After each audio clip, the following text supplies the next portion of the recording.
Sweden says its coronavirus approach has worked. The numbers suggest a different story. Sweden has been an outlier during the coronavirus outbreak. The country has not joined many of its European neighbors in imposing strict limits on citizens' lives, and images of people heading to work on busy streets or chatting at cafes and bars have raised eyebrows. Younger children have continued to go to school, although universities and schools for older students have switched to distance learning. Businesses, from hair salons to restaurants, have remained open, although people have been advised to work from home where possible. On April 7, the government introduced a bill allowing it to act quickly and take decisions on temporary measures where needed.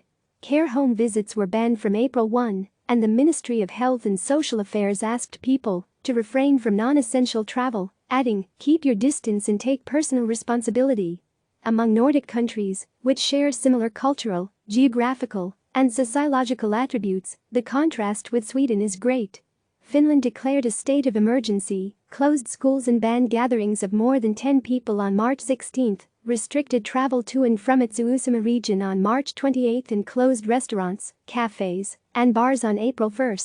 Infographic: 1,588,007,567,727 Background, URL, cdn.cnn.com cnn.e Interactive HTML5 Video Media 2020-04-27 Restrictions 375px.png, no repeat 00 Transparent, margin bottom, 30px, padding top, 167.11051930758999%, width, 100%, Moz background size, cover, O background size, cover, WebKit background size, cover,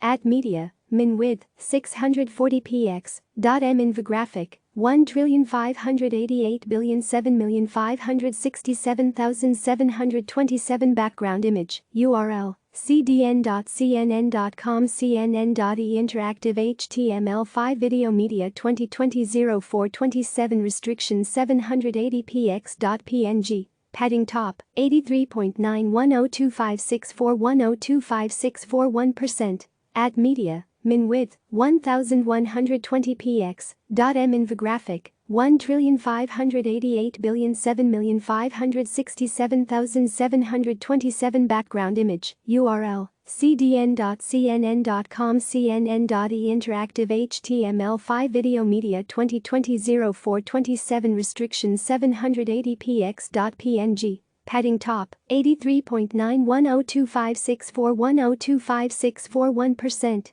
Denmark announced widespread closures on March 11 and was among the first in Europe to close borders, shops, schools, and restaurants, and to ban large gatherings. Norway began introducing travel restrictions in mid-March and has since closed schools and daycare centers, banned the use of vacation properties, cancelled events and closed businesses such as hair and beauty salons. The death rate in Sweden has now risen significantly higher than many other countries in Europe, reaching more than 21 per 100,000 people, according to figures from Johns Hopkins University, controlled for population. By contrast, Denmark has recorded more than 7 deaths per 100,000 people, and both Norway and Finland less than 4. Sweden has registered 18,640 coronavirus cases and 2,194 deaths among its population of 10.3 million people. Denmark has had 8,773 cases and 422 deaths in a population of 5.8 million, Norway 7,449 cases and 202 deaths among its 5.4 million people, and Finland 4,576 cases and 190 deaths in its population of 5.5 million. Denmark and Norway are now beginning to ease their lockdowns, with children returning to school in the past 10 days, in smaller classes with markers to help keep them 2 meters apart. Salons and other businesses with one-to-one contact will reopen in Norway from Monday. Finland has extended its restrictions until May 13. Infographic, 1,588,009,641,326 Background, URL, cdn.cnn.com cnn.e Interactive HTML5 Video Media 2020-04-27 Deaths v Population 375px.png, no repeat 00 Transparent, margin bottom, 30px, Padding top, 176.83089214380826%. Width, 100%. Moz background size, cover. O background size, cover. WebKit background size, cover. Background size, cover. At media, min width, 640px. M infographic, 1,588,009,641,326 background image, URL. cdn.cnn.com cnn.e interactive HTML5 video media 2020-04-27 deaths v population 780px.png. Padding top, 108.26393337604 At media, min width, 1120px. M infographic, 1,588,009,641,326 background image, URL. cdn.cnn.com cnn.e interactive HTML5 video media 2020-04-27 deaths v population 780px.png. Padding top, 108.26393337604 Further afield, the Czech Republic, which has a similar sized population, 10.7 million, to Sweden, has recorded 7404 cases and 221 deaths, around 2 deaths per 100,000 people. It took a markedly different approach to the pandemic by shutting schools, closing restaurants and bars and most stores, restricting travel and ordering mandatory quarantines for travelers from at-risk regions in early March. It has also made it compulsory for people to wear face masks in public. Sweden has not had as many deaths as Italy or Spain, which have recorded around 44 and 49 deaths per 100,000 people respectively, or even the UK, where there have been more than 31 deaths per 100,000 of the population. But there are various complex differences between Sweden and these countries that make direct comparisons harder, such as Italy having an older population, more smokers, and a larger number of close-knit multi-generational households. The Swedish approach. On March 28, a petition signed by 2,000 Swedish researchers, including Carl-Henrik Helden, chairman of the Nobel Foundation, called for the nation's government to immediately take steps to comply with the World Health Organization's WHO recommendations. The scientists added the measures should aim to severely limit contact between people and society and to greatly increase the capacity to test people for COVID-19 infection. These measures must be in place as soon as possible, as is currently the case in our European neighboring countries, they wrote. Our country should not be an exception to the work to curb the pandemic. The petition said that trying to create a herd immunity, in the same way that occurs during an influenza epidemic, has low scientific support.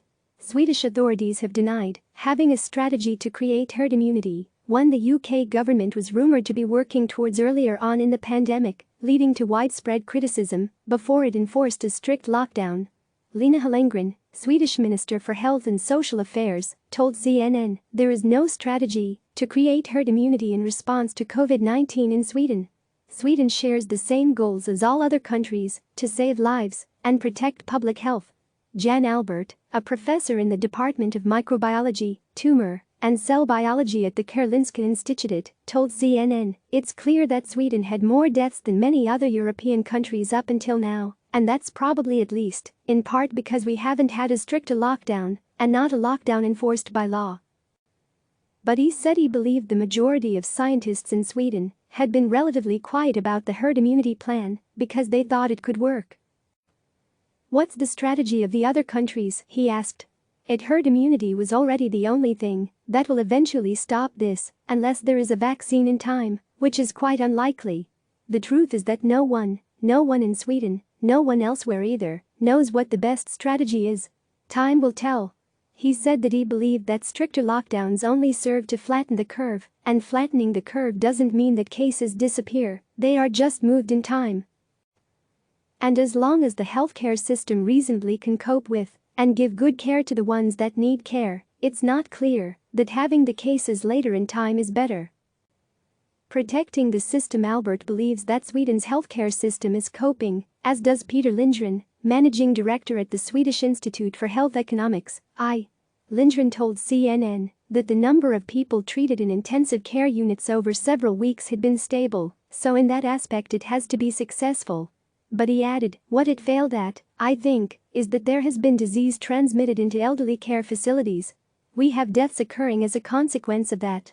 Hallengren, the Swedish health minister, told CNN, "One of the main concerns now in Sweden is to strengthen the protection for those living in care homes for older people." She said it was still far too early to draw any firm conclusions as to the effectiveness of the measures taken in Sweden. She said that just because Sweden did not have a full lockdown did not mean that it's business as usual, and that measures were being continuously reassessed with the help of experts to ensure that the right measures are taken at the right time. Gatherings of more than 50 people are banned, and people are strongly recommended to avoid non-essential domestic travel, she added. Sweden's foreign minister on Monday told UK newspaper The Guardian that it was far too soon to judge her country's approach to COVID-19. "There's been a lot of misunderstanding," Anlind said. "We have pretty much the same goals as every other government, and as we have always said, we are perfectly ready to go with more binding regulations if the population does not follow." She said the fairly high death toll was certainly not part of the plan, and said the high number of care home deaths was one area where we have failed. The Swedish Public Health Agency this week forecast that almost a third of people in Stockholm would have been infected by COVID-19 by May 1. That would be more than 200,000 people, far higher than the number of cases recorded nationally so far. Less than 24 hours later, there was confusion when the health agency announced on Twitter that it had detected errors in the report, but it then said its mathematical model had been updated and reiterated that 26% of the Stockholm population would have been infected by May 1. It said that there were approximately 75 unconfirmed cases for each reported case of COVID-19, but that the peak of the spread of infection had passed. Sweden's state epidemiologist Anders Tegnell said on Friday that his country would likely be in a better place to withstand a second wave of coronavirus because so many people in Sweden have now been exposed to the virus. He told the BBC that the relatively relaxed approach had worked in some aspects, since there had always been at least 20% of intensive care beds empty and able to take care of COVID-19 patients. "We believe we passed the peak of the transmission a week ago," he added. Asked whether Sweden's approach will help it withstand a possible second wave, Tegnell said he believed it would. "It will definitely affect the reproduction rate and slow down the spread," he said, but added that it wouldn't be enough to achieve herd immunity. "We know very little about the immunity of this disease, but most of the experts in Sweden agree that some kind of immunity we definitely will have because a lot of people that have been tested so far have produced antibodies. We hope this will make it easier for us in the long run." Asked whether the death toll would have been lower if Sweden had followed the same path as other European countries in introducing strict restrictions, Tegnell replied, "That's a very difficult question to answer at this stage. At least 50% of our death toll is within the elderly homes, and we have a hard time understanding how a lockdown would stop the introduction of the disease into the elderly homes." Whether Sweden's COVID-19 strategy has succeeded or failed may not be clear for months to come, but as countries across the globe count their dead and wonder whether they could have done more to halt the spread of the virus, the world will be watching. CNN Simon Cullen and Ivana Kotasova contributed reporting. Click subscribe to receive the latest news.